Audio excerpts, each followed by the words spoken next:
Около 100 спортсменов из 14 районов республики встретились в Горном районе на соревнованиях по масс-рестлингу.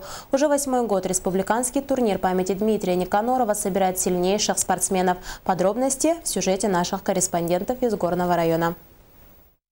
На турнире съехались 95 сильнейших спортсменов, представляющих 14 улусов республики и городов Нелингури и Якут. Спортсмены оспаривали 19 комплектов медалей среди женщин, мужчин и ветеранов старше 35 лет. Несмотря на расстояние такие от Нелингури до любого соревнования, допустим, будь то в Горном улусе, в Амгинском, Усть-Алданском, мы всегда стараемся приезжать на такие соревнования, чтобы больше участвовать, чтобы больше опыта было. Накал страстей не утихал в течение 2 дней.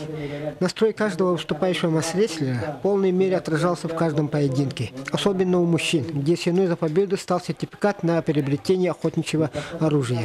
Приз достойный каждого мадина. Республиканский турнир памяти Дмитрия Никанорова всегда проходит на высоком организационном уровне, да? И собирает самых сильнейших мадины со всей республики. Этот турнир для масс-рестлеров является открытием сезона.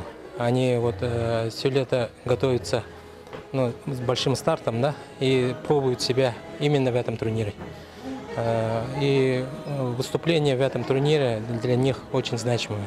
По мнению многих специалистов, лучше на данном турнире была признана чемпионка мира Татьяна Григор из Нелингури. Я могу одно сказать, что все мои легкие выигрыши даются очень тяжело на тренировках. Поэтому надо очень хорошо работать, как говорят, вкалывать. Тогда будет успех.